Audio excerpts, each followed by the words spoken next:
No, but Abdullah was talking. I'm just joking.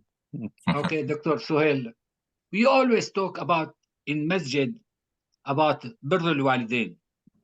Mm. And always in the masjid, they talk about school for the kids. I think right now, because most of the immigrants, they are staying here. They are not going back home anymore. Mm. Historically, people, when they arrive 60 some years old, they pack their stuff and they go back home. It's not anymore. Right Mm. now, I think the problem we are seeing right now, actually, the elderly people, Mm. they don't like to go to retirement home. Mm. The kids, they are more Americanized right now. They want to send their families to retirement home. And Mm. I think we need to think about it and talk about it. Yeah. Alhamdulillah, salatu wassalamu ala Rasulullah. And the way this community evolved, it's always has been waiting for something to happen and then deal with it. After when kids grow up, we start facing the problem of schools, and now we have another challenge new, which it's started already, but it's gonna come in a big wave very soon, which is parents, retired parents, what children will do with them, keep them, take care of them in their houses, or send them to retirement homes, and which retirement home, etc. So it's a problem. But again, the nature our community works is always they don't foresee things, they don't plan for them. It's until it becomes a problem, and then when it becomes a problem, we try to patch it, and then it becomes a crisis. That's when we start taking it seriously. So I don't know about. I'm not really very familiar with the retirement homes and the conditions there, etc. But all what I know is that there is nothing that a child can do to to thank their parents enough for what they have done to them. The relationship Allah subhanahu wa ta'ala describes, the relationship between children and parents, Allah put it next to relationship with Him. It's Yes. like almost abadi, yani. Yes. It's basically, it's like you do everything to make Allah pleased with you, and you don't say, no, I don't think, I'm not convinced, or I have another thought. That's the same thing you want to do with your parents. The only thing that stops with your parents is when جاهداك على أن تشرك به ما ليس لك به علم. If they're gonna fight you over your religion, then you don't obey them. And even then, Allah says, you need to continue to be kind to them, even in this situation. So any excuse that people can come up with, because they're looking forward, they're taking care of their children, so parents becomes like a burden. And people will come up with excuses that they don't like my wife, my parents are rude, my parents is this, my parents is that. All of this is, as I said, it's Allah put it next to Him. Yeah. وَقَضَى رَبُّكَ أَلَّا تَعْبُدُوا إِلَّا إِيَّاهُ وَبِالْوَالِدَيْنِ إِحْسَانًا. It cannot be more than that. Yeah. It cannot be to put it in the same verse. Yeah. And the reason for that is clear, because, I mean, the reason you are who you are is your parents after Allah subhanahu wa ta'ala. And you came to this world unable to do anything, having no clue. Allah subhanahu wa ta'ala says, وَجَعَلْنَا لَهُمْ السَّمْعَ وَالْأَبْصَارَ وَالْأَفْئِدَةَ. Like Allah gave those things to you. But who took care of you, took care of your learning, took care of your health, took care of your inoculation and immunization? And it's, who did that? Without your parents, you probably, you would have died with a disease like in the first couple of years. Yeah. So feeding, cleaning, immunization, schooling, clothing, and they were doing this happily. And now you don't want to do it, or you want to do it like reluctantly and frustrated. people, they have to realize that when it comes to their parents, it's the same attitude. It's always, it's like you ask Allah, you worry whether Allah is pleased with you. And the Rasul Sallallahu Alaihi Wasallam, in that famous dua, when he said, إِن لَمْ يَكُنْ بِكَ غَضَبٌ عَلَيَّ فَلَا أُبَالِي, which means that at the end of the day, if Allah is pleased with you, then everything else doesn't matter. That's the same attitude with your parents. You will do everything, and you always ask, are you satisfied, or are you not? So any person, especially, unfortunately, this issue may be raised by people who are very well-to-do. Somebody will have a mention, and then they say, I don't want to keep my mother with me. I just want to send her. It's very, very sad, yani, very unfortunate. I don't know what feeling those parents will feel when they start to become treated as a burden, as if your child is waiting for you to die. And that's it. They don't want you around anymore. So you become a problem for them. They're trying to find a solution. And I came across cases in the community like this here. You have people who have, they can have a whole wing in their mansion for their mother, and still his wife is not happy or does not accept that. So I don't know. I find it problematic that somebody cannot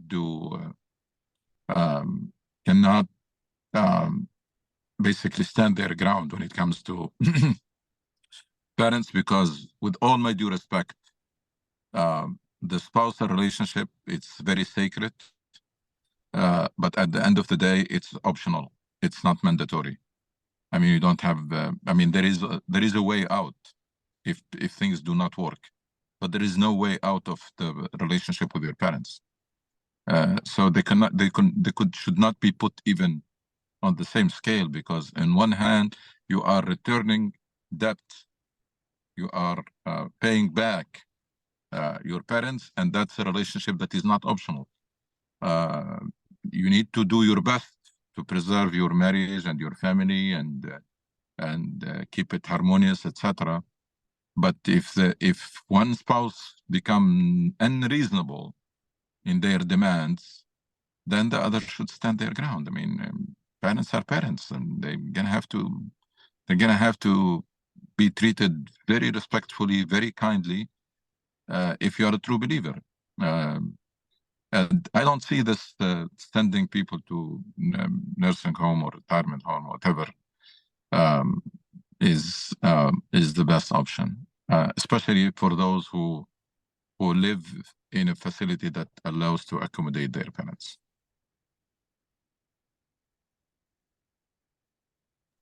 Jazakallah khair, Dr. Suhail. Yes. Yeah, Can I add a comment on this? Sure. Because Sure. Dr. Suhail described a situation that is real and true, and probably, like he said, he's seen it. He's seen cases like this. But take me for an example. I'm 80 years old now. My children, one is in Saudi Arabia, one is in Dubai, and the third one is not far from me, but very small house. Mm. Even my house cannot accommodate them coming to live with me. Mm. So Mm. in this case, I'll tell you, I mean, what you describe is real, but it applies to a segment of the Muslim population. Other segments have different situations. That's true. What I think is practicable is for us to think about the necessity of making other options available for the community.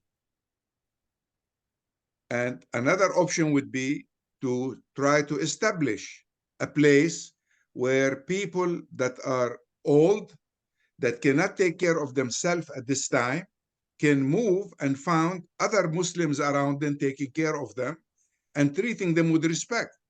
That's not to say that their children necessarily don't want them anymore, but maybe the situation necessitates that their children will take care of their families and somebody else will take care of them.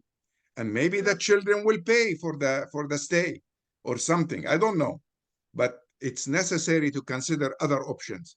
And I think it's not far-fetched for this community to try to establish a retirement home for older people, older Muslims. The same way that we have cemeteries for Muslims, we should have also, older homes for Muslims, as we call it, assisted living. This is a very good point, and you're right. I think it's, as I said, unfortunately, we are always late in responding. We're not proactive. You're right. But nowadays, especially this idea of assisted living. Yes. It doesn't have to be like every Islamic center. It's basically several Islamic centers. They can pool the resources and establish one. Yes. It's like this idea of full community center that we have been calling for. Yes. No, we didn't move to the next level.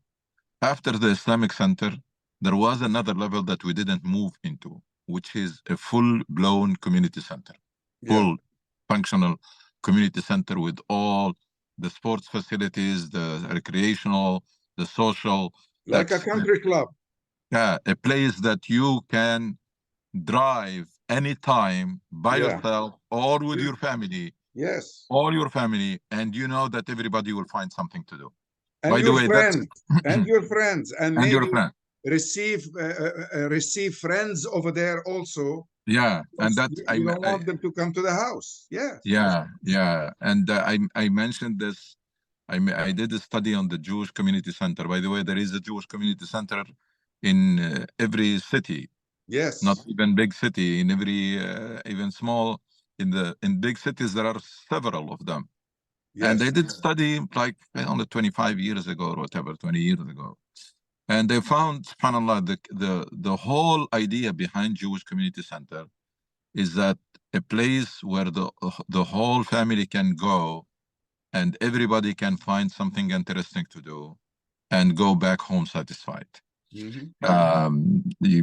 is a program for kids. There is a program for young people, youth. There is a program for whatever. So different segments, different needs are satisfied. But this is not, we did not move beyond being weekend community. Can I tell you why? Yeah, just There's a reason for it. We're not mature enough. Yeah. The Jews in the United States are mature as a community, mature as a community. Yeah. We're not mature yet as a community. Yeah, beyond weekend community and beyond organized activity. Yes. Nowadays, you will not go to Shirley Gate, you will not go to Adam Center, unless you know that on that particular time or day, there is an activity for you. Your children or young people will not go there unless they know that today there is a special event for youth. But this idea of going anytime, weekdays, during the day, at night, and the place is vibrant with all the facilities and all the services, we didn't get there. And now we have this issue of assisted living that several Islamic centers, they should be able to come together and pool resources and raise funds, etc., to establish this. What we are doing, we're still going, expand existing mosque, establish another mosque. Expand existing mosque, establish another mosque. But it's like, it's like building elementary school and then middle school, but you never get into high school. We didn't have a high school. Until now, we have only elementary and middle schools. So this is one of those needs that have to be addressed proactively. We don't have leaders in the community. Leaders are people with vision. Leaders are people who see the future now. Yeah. They see it now, and they inspire and mobilize the community to turn it into reality, to turn that dream into reality. We don't have leaders in the community. Now we have people who manage the status quo. We have managers, we have administrations, we have speakers, administrators, we have speakers, we have activists, we have, but we don't have true leadership. So that's why we are still crisis-driven. not vision-driven or mission-driven. We are crisis-driven. We wait for things to happen, and then we react emotionally, temporarily, and then we go back to sleep until the next crisis. You have seen recently Gaza, for example. It has been always the case. Community response emotionally, very strong, and then the issue dies out. We don't have that ability to sustain momentum and turn it into like agenda or a platform, not protesting, not always complaining, always protesting. No, you have an agenda that you want to execute.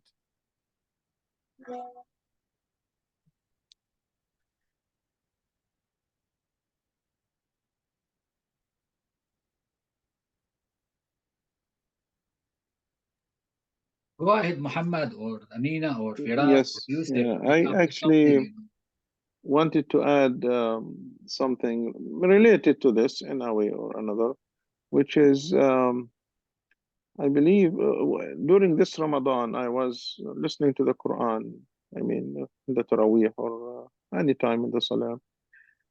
I was really amazed by how many times Quran mentioned الذين آمنوا وعملوا الصالحات.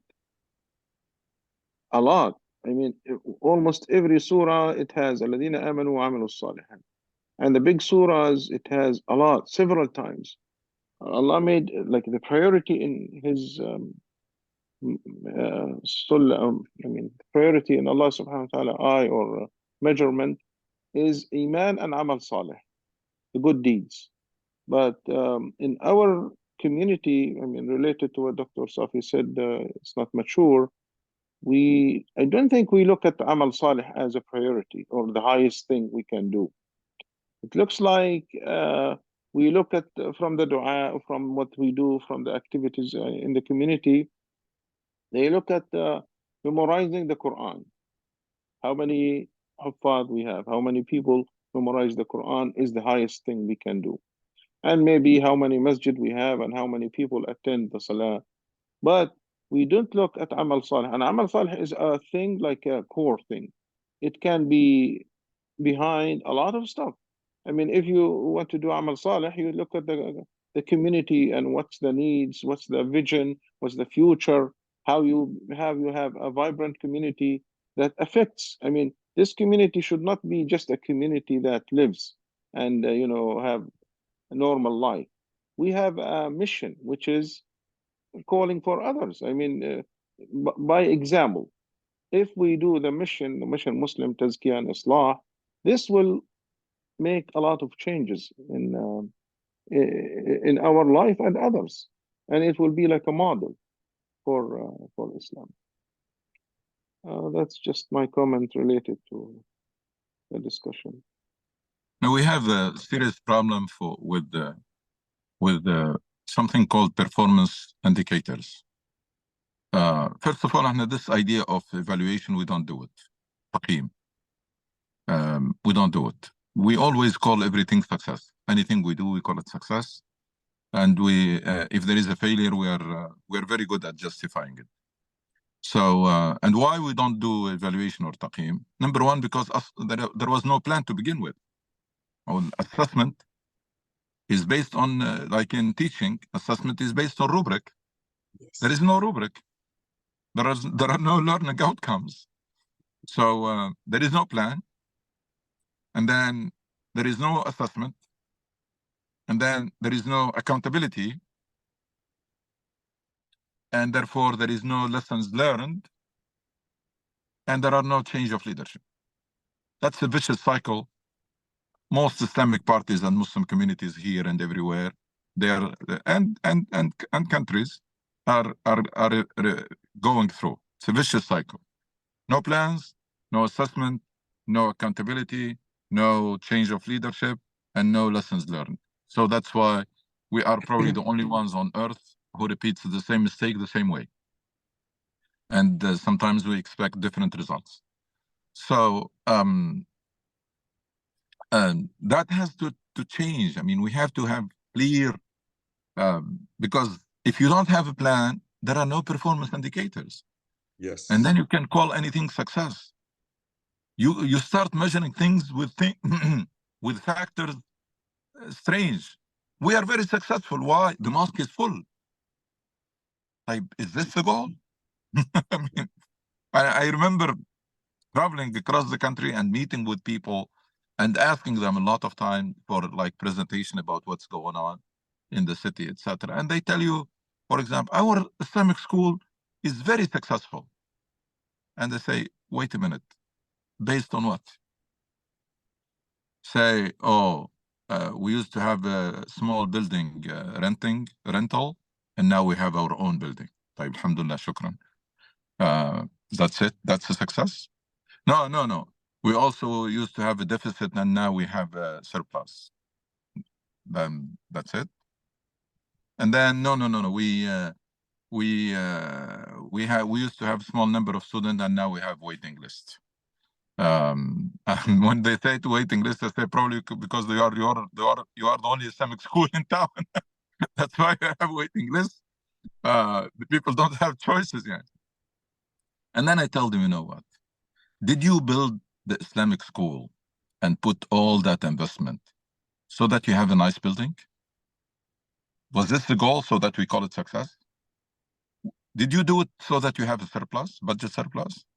Did you do it so that you have a waiting list? You did it to produce a certain kind of people. Are you producing them? So curriculum is the most important. Yeah. You And they established don't a even school. know what that means. Yeah. You established a school and made all this investment to produce a certain profile of Muslims. Are you producing them? Are you conducting surveys to check what kind of people are graduating from the school? And that's what you call it success. But the other thing are just support element. It's not. So the same thing for the mosque, same thing for Muslim organization. Wallahi, we are successful. Why? We have so many activities. And sometimes when you try to question anything, you say, you know what, you cannot blame us because we don't even sleep. We are so exhausted. I always say that means nothing. I mean, you cannot confuse activities with achievements. You may be very active and you may be really staying late at night and always in meetings and always in activities, but that's not what matters. What did you try to achieve? Are you achieving it? How much of the goals that you set for yourself, how much you achieved, and the ones that were not achieved, why? What goals? What goal? So it's very important. Let me ask you a key question. You've been here and you've been with the mosque much longer than I have. Have you ever been invited to a Greater Washington, D.C. imams meeting? I don't pay attention. I don't think so, no. If you don't get invited to an imams meeting, how can you plan for a area-wide activity? You cannot. We're talking about assisted living, and maybe all the mosques should be involved, and absolutely true. But how can we connect with the other mosques if the imams of these mosques are not meeting at least once a month? It's not only the imams, it's even more than that. I mean, we replicated the failure of the Arab and Muslim countries when we established council of imams or council of Islamic center. It's very superficial, doesn't do anything, because when we look for the lowest common denominator, it's very low. And we end up worried about control. And those meetings, I mean, there was a council here for Islamic Center or Muslim organization in Washington area. Yes. And in every metropolitan area, there is something like that. But believe me, it is not very different from the Arab League or from the organization of what we they need call to do it. something about it. Yeah, what they call it. I mean, we know the status quo, but we need to do something about it. منظمة المؤتمر الإسلامي. Same thing. What they call OIC. Yeah. There is OIC. no difference. It's just people gather and everybody gives speech. But when they come to the point to make a decision or to commit to something, everybody pulls back because they are afraid of the control. Who's going to control this new assisted living or this new community center? Who's going to be in charge? Who's going to call the shots? So, and of course, democracy, I know we don't have a very good relationship with it. We're not in very good terms because I don't know. I mean, it's a lot of work, and it starts here. And I'm become very, very convinced that there will be no reform among Muslims without religious reform. Yes. ما فيش إصلاح سياسي ولا تعليم بدون إصلاح ديني. As long we are subscribing to this prevalent Salafi تقليدي. and taqlidi understanding of Islam with the spice of political Islam, which did not come out of the Salafi, but they took the Salafi manhaj and they added to it political activism. As long we didn't come out of that, we're going nowhere. The Salafi, and I can go on and on to prove that the Salafi manhaj or approach, number one, it's very prevalent in the Muslim world. As I said last time, almost every Muslim Salafi until proven otherwise. It's a default situation. Yeah, even if they're not aware. Yeah. Even if they're not aware, even if By they say, default. no. Even if they say, no, I'm not, they are. That's number one. Number two, the Salafi methodology guarantees stagnation. يعني ضامنة للجمود. When someone comes and makes you create this bid'ah phobia, that anything you want to say is going to be bid'ah, that will cripple your mind. That's by itself.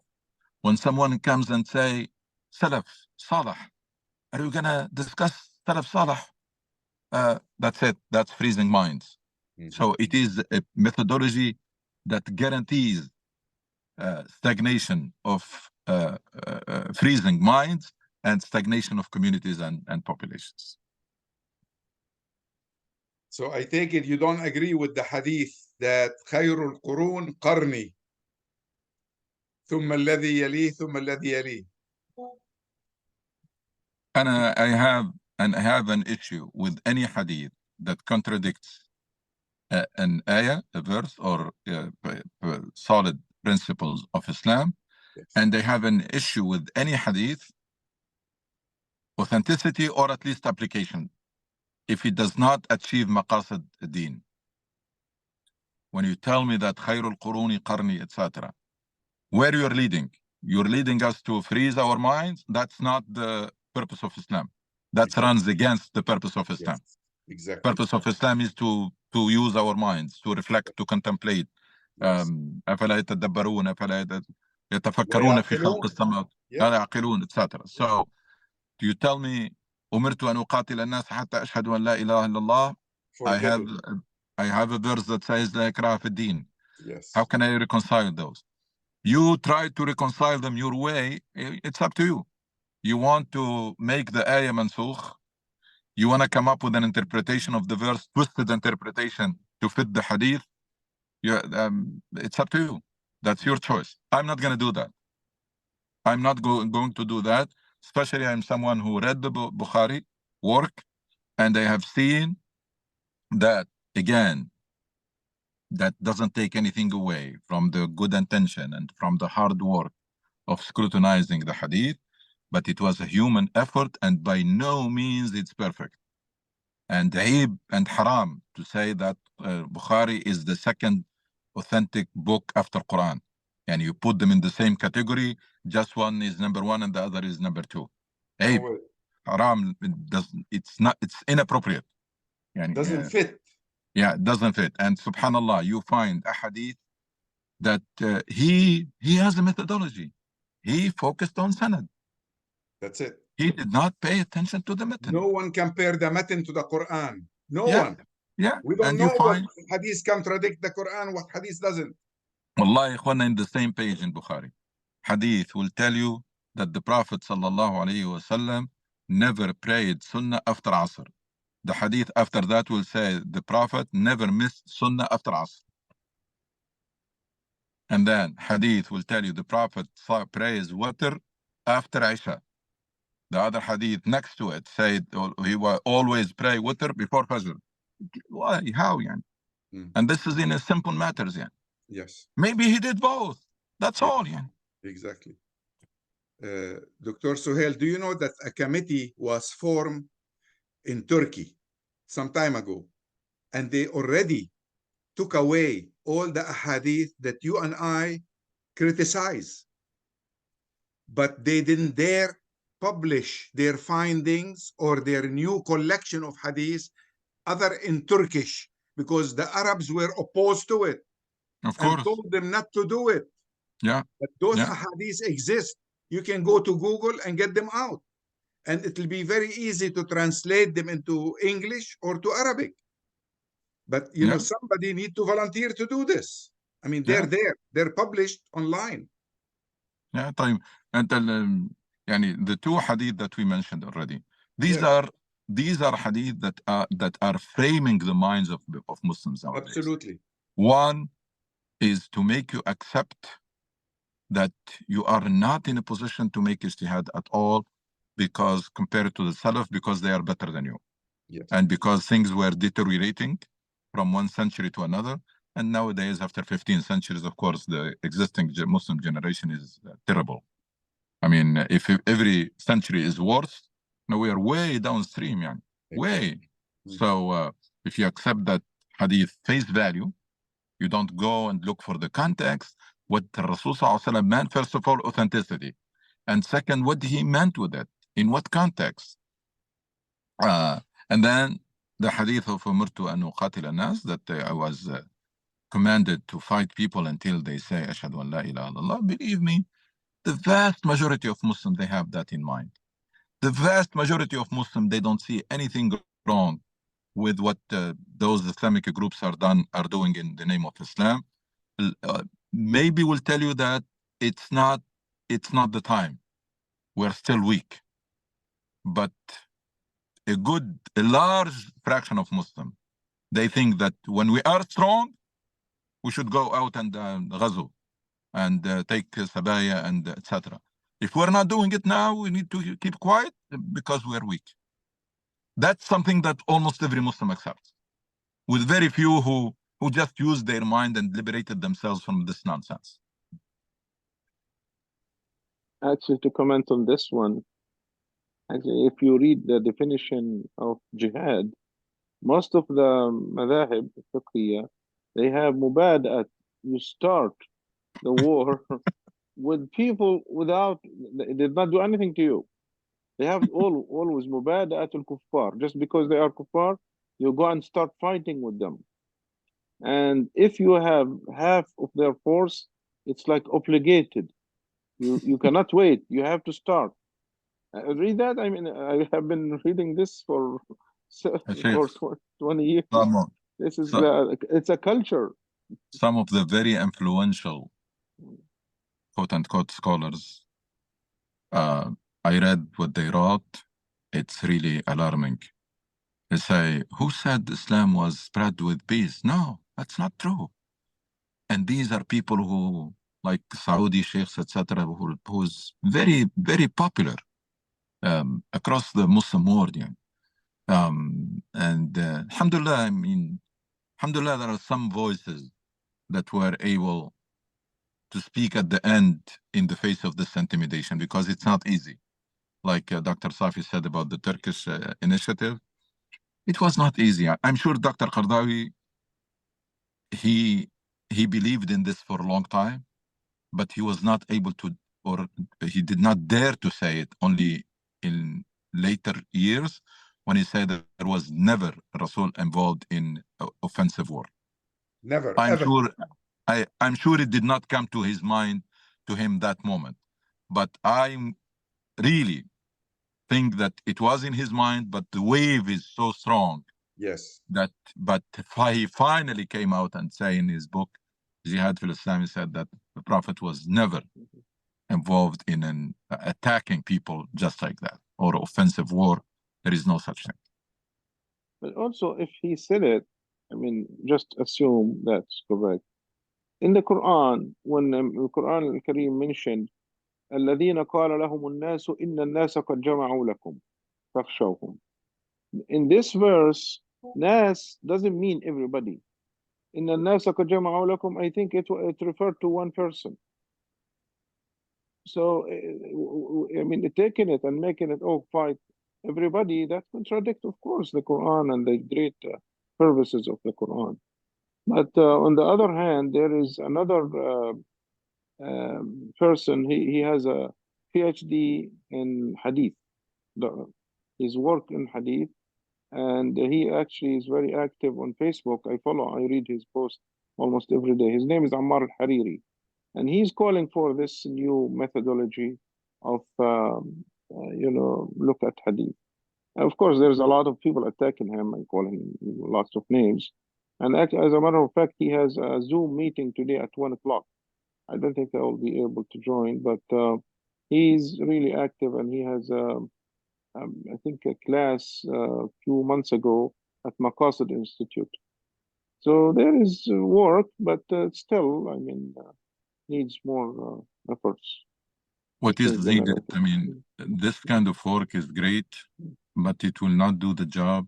One, because what we need is a framework, is a synthesis, is a paradigm, is an Islamic construct, not ideas. Now we need an Islamic construct that translates into an Islamic project of Renaissance, real Renaissance. This idea of, we have a lot of people who are preaching very good ideas and establishing institutions to support to promote their ideas, but they are still, it is not the foundation or the frame that can translate into a mindset and therefore into a movement of change. And the reality of Muslims will not be changed by preachers, no matter how good what they're preaching. Change happens through only movements. There is no such thing as few individuals speaking here and there, and then things will change.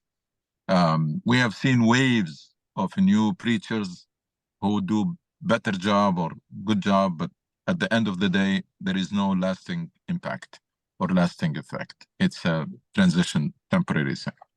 So it's people have to realize the depth of the crisis of the Muslim mind and the Muslim personality. We're talking about generation that went through 12 centuries of dictatorship and stagnation and 1 century of colonization. During those 12 centuries of stagnation and oppression and intellectual stagnation, and that century of occupation, the Muslim mind and personality was mutilated, not twisted or damaged, mutilated. Yes. And our understanding of Islam was mutilated. Mutilated meaning we took a paradigm, we broke it into pieces, we took the heart of it, which is al-risala wal-maqasid, we put them away, and then we took some minor items, we blow them out of proportion. We took some major items and we reduced them or marginalized them, and we ended up with something very weird. It has nothing to do with the original. It's like a piece of art, Islam.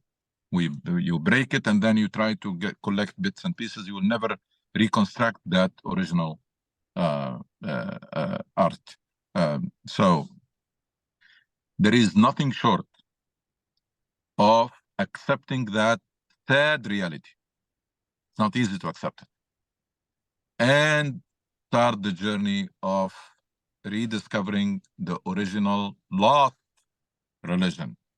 There is a religion that was lost through the centuries. And it was mostly by design. And before anybody conspired against us, we froze our religion and we turned into something very superficial, very rigid, without, so we cannot even blame conspiracy, because all of this work was done when Muslims were very prevalent in the world. And still the religion was frozen.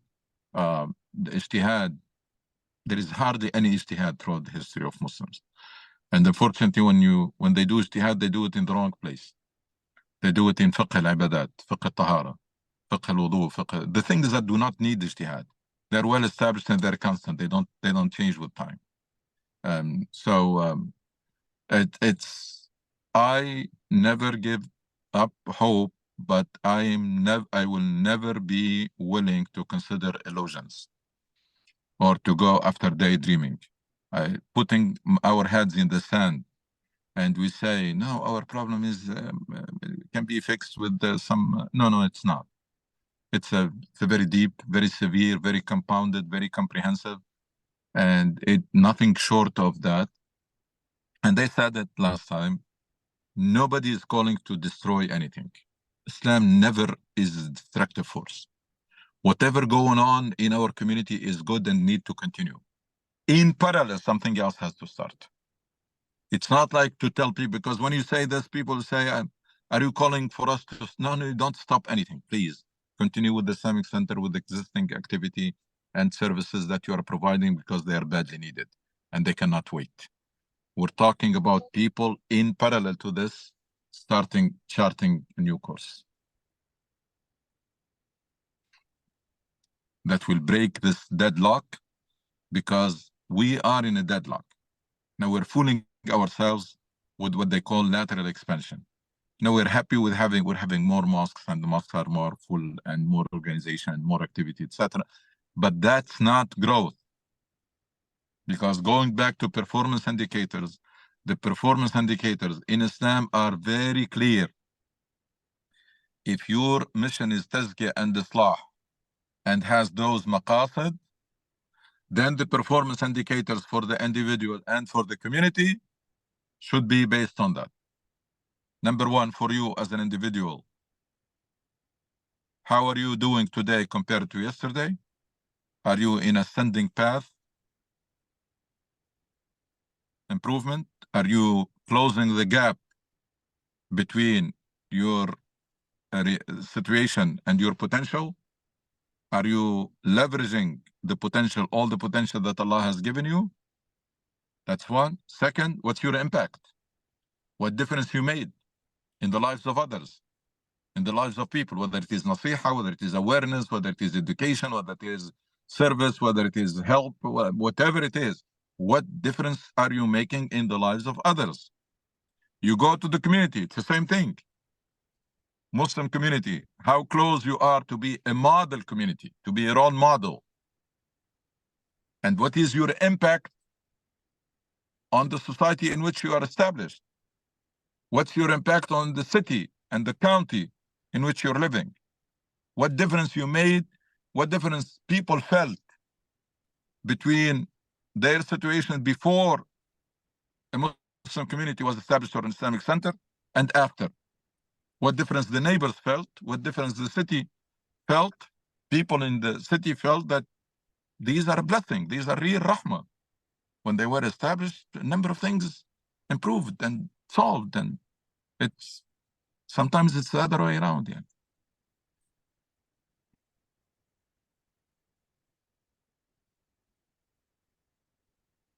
And we're saying all of this, it's not to give up hope, because as long as we're living, hope should be with us. And number one, because Allah is there, and number two, because that great religion that produced that great success story, it's still there. And we are in a much better position than the companions, than the prophetic community. And there is no reason there is no reason for us why we do not reproduce that success story.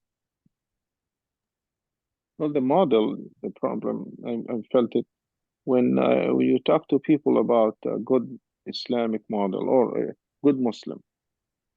People who usually are not that religious, when they try to become religious, they don't look at this model, the model you described, or the model I believe in, or everyone here maybe believe in. They look at the superficial model. Mm-hmm. And the problem with me, when I talk to them, I try to like go deeper with them, but there is other loud voice calling for other stuff. They make them cry, or they make them do small stuff, superficial stuff, or I would say not the core.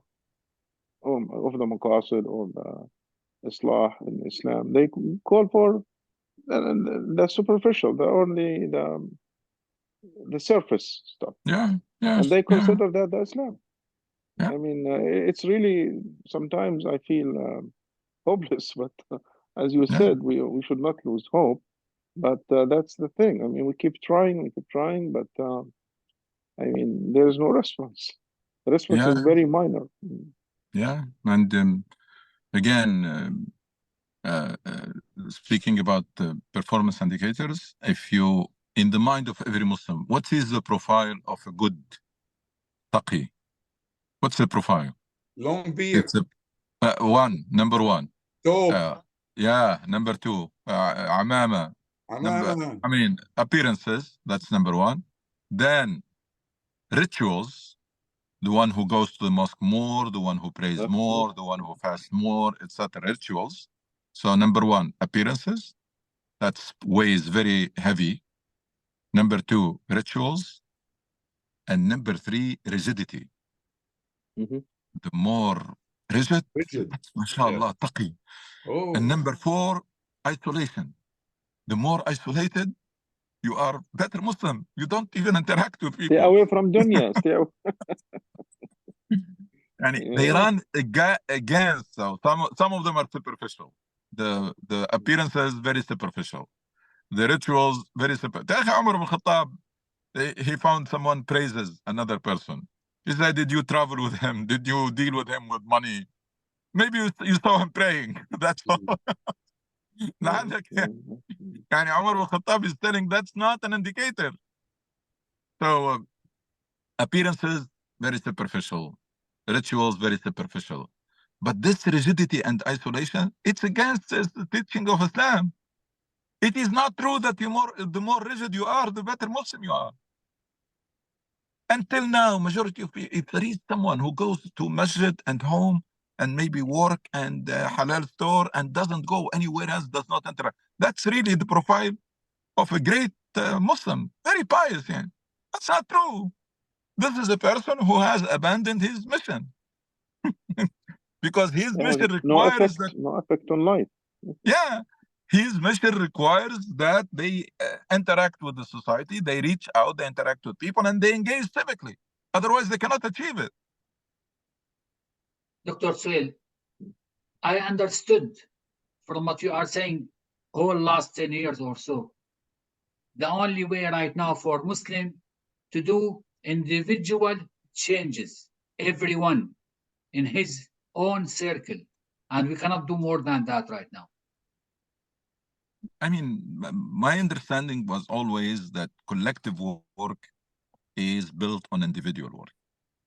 So individuals have to accept this reality, start that journey of rediscovering Islam, embody this fresh understanding of Islam, right? And then preach it to people. Again, let's not go far. The same way the Prophet did the work in Mecca, that's what you need to do. The same work that the Prophet, when he sent someone to their tribes, what they do? They embody the teachings of Quran and they share it to build the first cell, the first core group. Yes. And then they keep expanding. That is what is needed nowadays. Because as I said, if we're going to wait for the top-down change, it's not going to happen. We're going to wait forever. It has to be grassroots and bottom-up. Bottom-up meaning you and I, each one of us, has to be Rasul Qawmeh. You have to forget about others and community and the world and the Muslim world and the crisis that we talk about and we do nothing about them. You are going to be held responsible and accountable for your circle, for yourself and for your circle. So you start that journey of, first of all, rediscovering, getting rid of this Salafi understanding altogether. Because it's deeply seated, deeply rooted, not easy. Very few people were able to break free from it. Breaking free from embracing this Islam of Risala and Maqasid and vibrant Tawheed, not the Aqidah, the dull and dry Aqidah that they preach, the vibrant spirituality and vibrant relationship with Allah subhanahu wa ta'ala. It is that triangle. It is Tawheed, Risala, and Maqasid. Discover that religion that is built on these three foundations. On these three foundations. If you want to really look for foundations of this deen, these are the foundations. It is a Tawheed that translates into fulfilling a mission that has a Maqasid.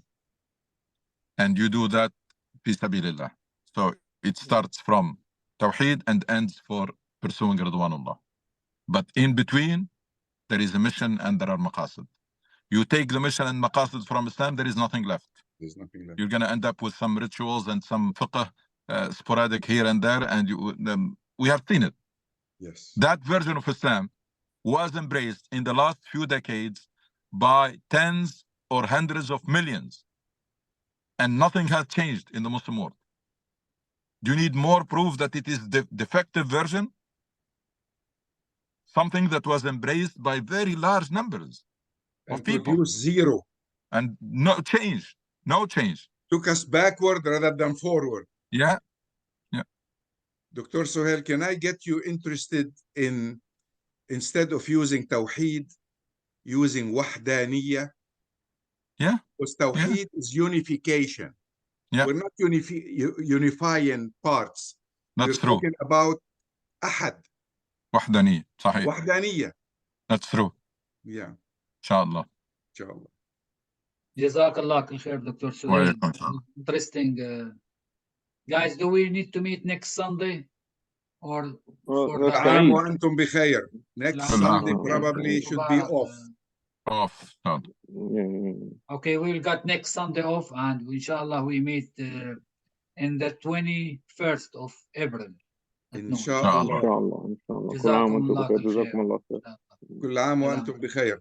السلام عليكم. وعليكم وعليكم السلام السلام ورحمة الله وبركاته. وبركاته. Here.